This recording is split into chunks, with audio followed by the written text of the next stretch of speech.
লিটন কুমার দাস বাংলাদেশের ক্যাপ্টেন এই মুহূর্তে এশিয়া কাপে তিনি লিড করতেছে। তার আন্ডারে টি-20 টিমটা অনেক ভালো করতেছে আমার কাছে মনে হচ্ছে। কারণ এই যে শ্রীলঙ্কার সাথে সিরিজ জয়, নেদারল্যান্ডের সাথে সিরিজ জয়, পাকিস্তানের সাথে সিরিজ জয়, এশিয়া কাপে গিয়ে দুর্দান্ত পারফরমেন্স। কারণ 4টা ম্যাচ খেলছে, 4টা ম্যাচের মধ্যে 3টাতেই জয়। সেখানে আফগানিস্তানের মতো টিমের সাথে জয়, শ্রীলঙ্কার মতো টিমের সাথে জয়। এইবার সুপার ফোরের লক্ষ্য হচ্ছে ভারত। সো সেখানে আজকে লিটন কুমার দাসের কিছু লেখা পড়লাম। আমাদের প্রধান লক্ষ্য হচ্ছে এখন ভারতকে হারিয়ে সেমিফাইনালটা নিশ্চিত করা। পাকিস্তান ম্যাচের অপেক্ষায় আমরা থাকবো না। তার এই কথাটাতে আমার খুব ভালো লাগছে। লিটন একজন সাহসী ক্যাপ্টেন বাংলাদেশের, কারণ তিনি যা বলতেছে তা কিন্তু করে দেখাচ্ছে। তিনি বলছে সুপার ফোরে হতাশ করবে না, সুপার ফোরে কিন্তু তিনি হতাশ করে নাই। তিনি নিজে ব্যাটিং পারফরমেন্স করতেছে, দলকে সামন থেকে লিড দিচ্ছে, দলের কাঁধে সবার হাত রাখতেছে এবং বাংলাদেশ দল জয় পাইতেছে। আমি যদি ভুল না করি, আপনারা সবাই খেলা দেখছেন শ্রীলঙ্কার সাথে। সেখানে সাইফ হাসানের যে ইনিংসটা ছিল পুরোটাই লিটনের কল্যাণে ছিল। সাইফ হাসান যখনই লিটন বুঝতে পারছিল যে তার থেকে ভালো বেটার ব্যাটিং করতেছে সাইফ হাসান, এবং সাইফকে যদি ধরে রাখা যায় তাহলে বাংলাদেশ আরও এগিয়ে যাবে ওই ম্যাচটাতে। সেখানে তিনি কি করছে, সাইফকে বুঝায় গাইড করে খেলাইছে, এবং যার ফলে বাংলাদেশ শ্রীলঙ্কার সাথে সুন্দর জয়টা পাইছে। তো এখন কথা হচ্ছে ইন্ডিয়ার সাথে বাংলাদেশকে তো জিততে হবে। যদি জিততে পারে তাহলে ভালো, কারণ ইন্ডিয়ার সাথে জেতার আগে ইন্ডিয়াকে একটু মাপা যাক। কারণ ইন্ডিয়া তো অনেক বড় দেশ, সেখানে অভিষেক শর্মার মতো ব্যাটার আছে, শুভমান গিলের মতো বিধ্বংসী ওপেনার আছে, এই সূর্যকুমার যাদবের মতো টি-20 নাম্বার 1 ব্যাটার আছে, ওয়াশিংটন সুন্দরের মতো তরুণ ক্রিকেটার আছে, এরপর জাসপ্রীত বুমরার মতো অভিজ্ঞ বোলার আছে। সো এই সব ছাপিয়ে ইন্ডিয়ার সাথে কি জয়টা আসলে সম্ভব বাংলাদেশের? হ্যাঁ সম্ভব। কিভাবে সম্ভব?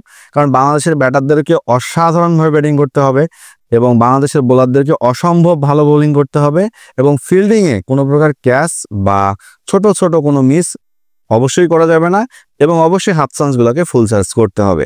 এইসব যদি বাংলাদেশ করতে পারে সেক্ষেত্রে বাংলাদেশ জিততে পারে। বাংলাদেশের ওপেনিং জুটি একটা যদি প্রথম 6 ওভারে ভালো শুরু করে, কোনো উইকেট না হারায়, ওয়ান ডাউনে লিটন এবং আমাদের হৃদয় তো ভালো ফর্মে আছে, তারা যদি ধারাবাহিকভাবে আবারও পারফরমেন্স করে, লোয়ার মিডলে এসে যদি জাকির এবং শামীম খুব ভালো খেলে, তাহলে কিন্তু বাংলাদেশ ভালো টোটাল পাবে। সেম কথা হচ্ছে দুবাইয়ের মাঠ। আমি আমার আগে একটা ভিডিওতে বলছিলাম যে আবুধাবির মাঠ এবং দুবাইয়ের মাঠ সম্পূর্ণ আলাদা।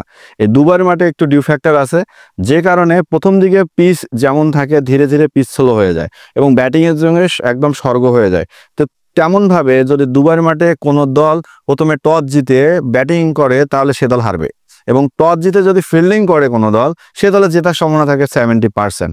কারণ ইতিমধ্যেই আপনারা দেখছেন দুবাইয়ের মাঠগুলোতে জয়টা ম্যাচ হয়েছে, ইন্ডিয়া পাকিস্তানের 2টা ম্যাচ হয়েছে, সেখানে যারা পরে ব্যাট করছে তারাই জিতছে। শ্রীলঙ্কার সাথে বাংলাদেশের খেলা হয়েছে, বাংলাদেশ মানে অসম্ভব একটা চেজের মাধ্যমে জিতছে। গতকাল ইন্ডিয়া পাকিস্তানের ম্যাচটাও কিন্তু সেমভাবেই হয়েছে। তো সেইখানে ইন্ডিয়ার ব্যাটিং লাইন আপকে যদি বাংলাদেশি বোলাররা প্রথমে টসে জিতে ফিল্ডিং নিয়ে ইন্ডিয়ার ব্যাটিং লাইন আপকে ধসাইতে পারে, বিশেষ করে অভিষেক শর্মা, শুভমান গিল, সূর্যকুমার যাদব, সঞ্জু স্যামসন, এই 4টাকে যদি ধসাই দিতে পারে প্রথম 7 থেকে 8 ওভারের মধ্যে, তাহলে আমি মনে করবো ভারত বড় কোনো টোটাল করতে পারবে না। কারণ এশিয়া কাপে ভারতের যদি বোলারদের দিকে তাকান, অতটা কিন্তু আহামরি পারফরমেন্স করে নাই বোলাররা। হ্যাঁ বলতে পারেন ওমানকে এত রানে অল আউট, অন্য টিমকে এত রানে অল আউট, কিন্তু এখনও কিন্তু বড় বড় টিমগুলোর সাথে ইন্ডিয়া মুখোমুখি হয় নাই। সেখানে পাকিস্তানের সাথে কিন্তু ইন্ডিয়ার বোলাররা অতটা ভালো করে নাই। তো শ্রীলঙ্কার সাথে কিন্তু ইন্ডিয়া এখনও মুখোমুখি হয় নাই, বাংলাদেশের সাথে কিন্তু ইন্ডিয়া এখনও মুখোমুখি হয় নাই।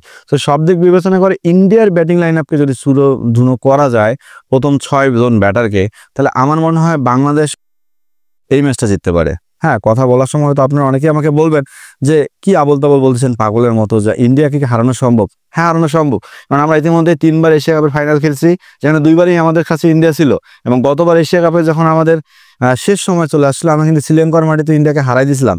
তো সব মিলায় বাংলাদেশের প্রধান কর্তব্য হচ্ছে বোলিং যদি টসে জিতে, বাংলাদেশের ভাগ্য যদি সহায় হয়, টসে যদি লিটন কুমার দাস জিতে যায়, অবশ্যই ফিল্ডিং দিতে হবে, এবং প্রথম দিকে ইন্ডিয়ার ব্যাটিং সেট আপটাকে একদম ডাউন করে দিয়ে পরের দিকে তামিম, লিটন, হৃদয়, ইমন, সাইফ যারাই আসবে, জাকির যারাই আসবে, তারা দুর্দান্ত ব্যাটিং করলে ইন্ডিয়াকে হারানো সম্ভব।